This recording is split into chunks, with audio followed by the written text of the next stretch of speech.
with NC State Dendrology. Thanks for tuning in. So I just took a video where I did not have my mic actually plugged into the camera. So we'll see what the sound is like on that one, but I want to retake this again until at least I run out of camera battery. So we're standing here in part of the Schenck Memorial Forest, and we're a little bit downslope from the loblolly pines that were planted. There are still, if you look around the site, right, so follow me as I walk around. We have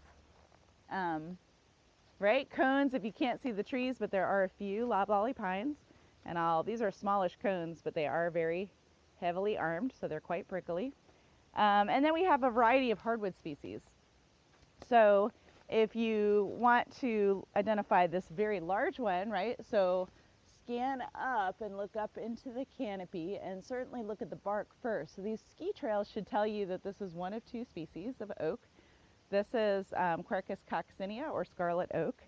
And I want to show you just a little ways to tell it apart from northern red oak. So I'm going to come into the camera. I'm going to be about a foot away. So here's a leaf for Scarlet Oak. So this tree has got very deeply divided leaves. So, you know, really long, skinny lobes, very skinny amount of leaf tissue along the midrib, lots of bristle tips, which puts you in the white oak group. And these C-shaped sinuses are really emblematic of Scarlet Oak. So these leaves are smooth, they're not fuzzy at all. And I had an acorn earlier. The acorns have overlapping scales on the cap, and the caps are kind of turban shaped or almost like a pyramid. So they're not flat capped or rounded capped. They're more like a pyramid. So that's Scarlet Oak. Let's look at some of the other trees here. We have, this is white oak. So this is Quercus alba, just over here. And if you scan up the tree, you can see the bark is quite different from Scarlet Oak. I hope you can see that. Where you don't have ski trails, it is light gray and flaky. If you look way up the tree, you'll see that it is extremely light gray and very, very flaky. So that's something to look for on white oak, even if the mature bark down at the bottom is, oh, got a toad here. If the mature bark is a little bit nondescript. And looking at an acorn cap here, I'm going to come in close up. So this one is really rounded, and it has cobbles on it rather than overlapping scales, so that puts it to white oak. We don't have the actual acorns here, but these are the aborted ones that are just the cap, and that can still tell you quite a lot about the tree.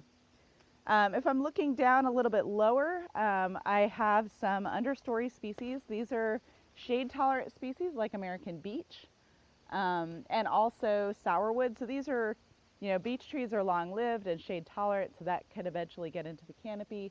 We have understory species, these are smaller trees that don't generally get into the canopy. We have sourwood here, Oxydendron arboreum, with its really characteristic brown bark and kind of a reddish brown bark. And then it grows crooked through the woods, so you can see it has its crooked form as the tree grows towards the light. That's something really, really commonly seen in Oxydendron arboreum. And then this tree here, if you look at the bark, it looks to me like it's almost wet. It's very dark black and very smooth. This is a tree called big Leaf Snowball, and this is, again, a very small understory tree. The canopy has round leaves above me, and I can't reach them, so I'm going to walk around here, if you can come with me. And I'll show you here in the understory, we have a couple of big Leaf Snowball, and these are kind of round, I would almost say orbicular leaves, right? We have alternate leaf arrangement. So I think of this as like a circle where the base of the leaf was actually chopped off a little bit. And so Styrax americana, or I'm sorry, Styrax grandifolia is that species. And then, let me get my mic set again. Looking around on the forest floor, there's not a whole lot. It's pretty dark down here. The leaf litter is pretty deep. There's probably a lot of competition for root space, so it may not be a sunlight issue per se, but a space. We do have this very common vine. This is formerly Vitus Rotundifolia. You may have learned it as that. It's been moved back into muscadinea. We have a little bit of wild ginger. It's right under the camera with these little heart-shaped leaves that are quite aromatic. We have this blueberry here. This is a vaccinium.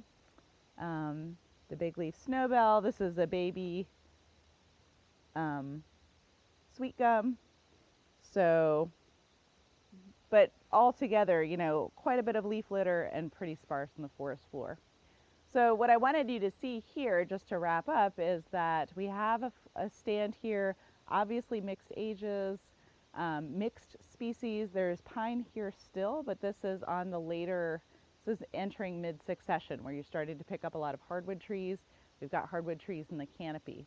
So that's something that's important to see. We are on a slope, but this is still what we would consider to be an upland forest. So that's a wrap for this video. Thanks for tuning in.